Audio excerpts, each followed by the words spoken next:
Welcome to the Red Cloud Research Roundup, hosted by Red Cloud Financial Services. It is October 30th. It's an exciting time for the Red Cloud Research team as they recently initiated coverage on two companies. But first, kicking us off, VP Mining Analyst Taylor Combaluzier is here to touch on Torq Resources' drill results out of its Margarita project in Chile. Rounding out the episode, Alina Islam, Mining Analyst, is here to talk about Sun Summit Minerals' initiation, followed by Goldstorm Metals from Mining Analyst Timothy Lee. So with that, Taylor, what's top of mind for you? Thank you for the warm welcome.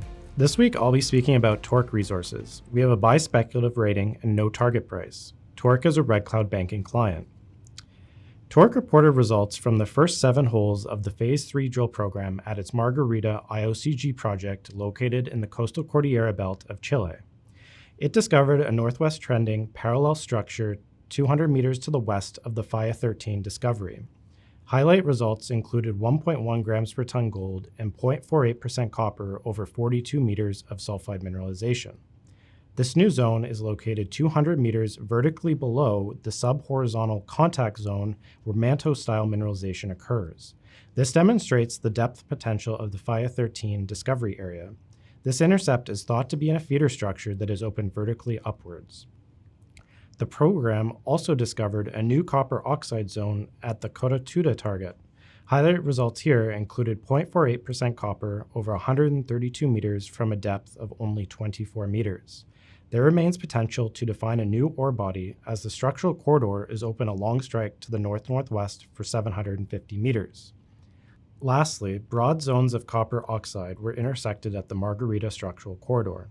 Highlight results include 0.49% copper over 62 meters from surface, as well as 0.29% copper over 134 meters from 112 meters depth in the same hole. These results exceed historical assays and show copper oxide mineralization occurs at greater depths. Next steps include metallurgical test work and drilling. Torq is planning initial metallurgical test work on both oxide zones to determine leaching characteristics of the oxide mineralization. Additionally, a follow-up drill program is being planned to test the structure adjacent to the Faya 13 discovery and at Cotatuda. With these latest results from Margarita, which included 2 discoveries, we feel our call to make Torq a top pick is justified. This phase of drilling has shown that there are numerous zones of gold and/or copper mineralization at Margarita and that the project may be capable of hosting a significant amount of mineralization. We believe that follow-up drilling is highly warranted to start increasing the tonnage of this mineralization. In our view, Torq has just started to scratch the surface of Margarita as the known zones remain open to expansion and there exists potential for additional greenfield discoveries. Thanks, Taylor. This week I wanted to talk about Sun Summit Minerals. This is SMN on the TSXV, and I will note Sun Summit is a banking client. So last week, we initiated coverage on Sun Summit with a buy rating and 20-cent target price. Sun Summit is focused on advancing its Buck polymetallic project located in British Columbia. Since optioning the project in 2019, over 34,000 meters of drilling has been completed, confirming the high grade and bulk tonnage potential of the Buck main zone. Recently, the company announced that a maiden mineral resource estimate is in the works for the Buck main zone, and per our mineral inventory estimates, we believe that this zone has the potential to host close to 500,000 gold equivalent ounces. So we like the Buck and the Sun Summit story for a few reasons.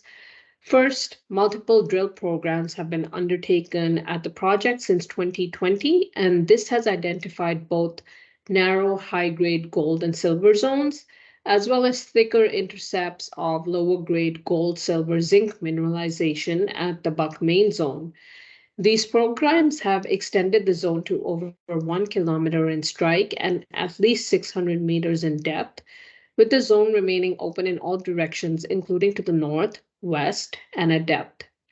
Second, we believe that the project has multi-million ounce potential.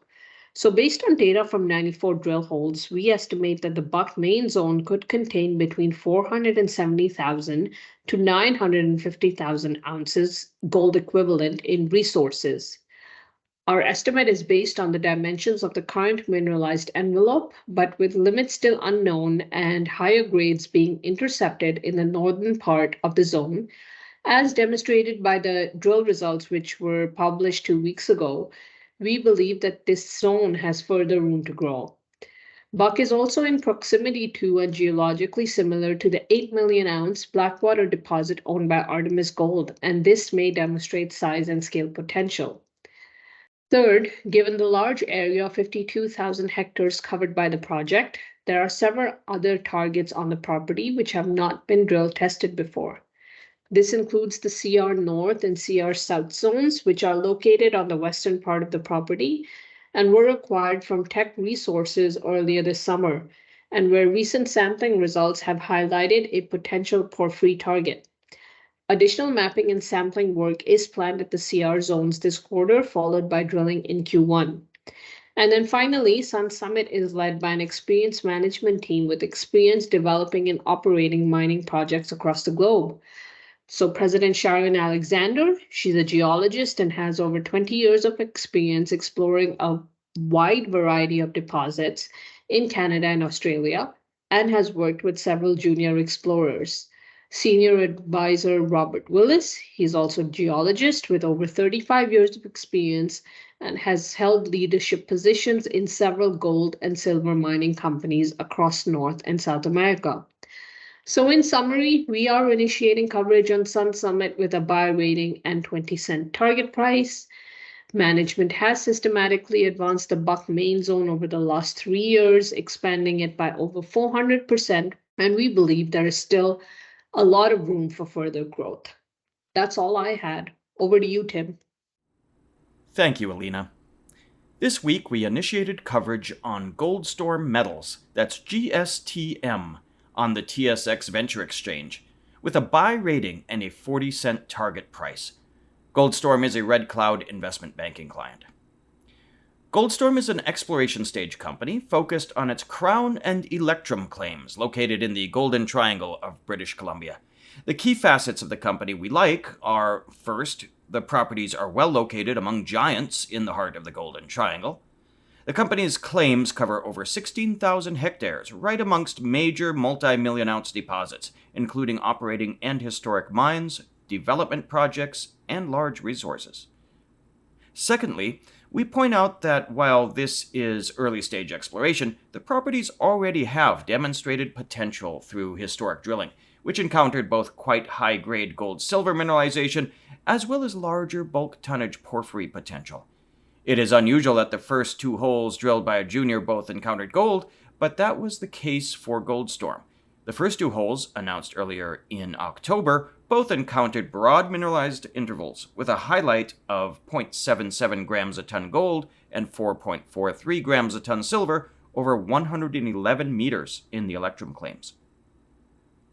Third, the management team has strong experience in the Golden Triangle. Both CEO Ken Konkin and VP Exploration Natalie Sanger were involved with Silver Standard, Pretium, and Tudor Gold in the discovery and delineation of their major deposits along trend with Goldstorm's properties.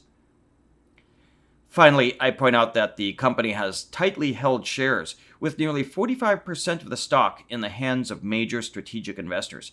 This includes 21.1% by Tudor Holdings and 13.7% by Eric Sprott, both of whom came along as investors when Goldstorm was spun out from Tudor Gold Corp., as well as 9.9% by Skeena Resources, which came in as an investor in a financing during the spinout. So, to reiterate, we are initiating coverage on Goldstorm Metals with a buy rating and a 40-cent target. Thanks for listening to the Red Cloud Research Roundup podcast. We hope you enjoyed this dive into recent notable mining news. Remember, you can join us every Monday for new episodes, and as always, you can head over to redcloudsecurities.com to access our research portal, to read full disclosures, and to sign up to our email list. That's it for this episode. See you next time.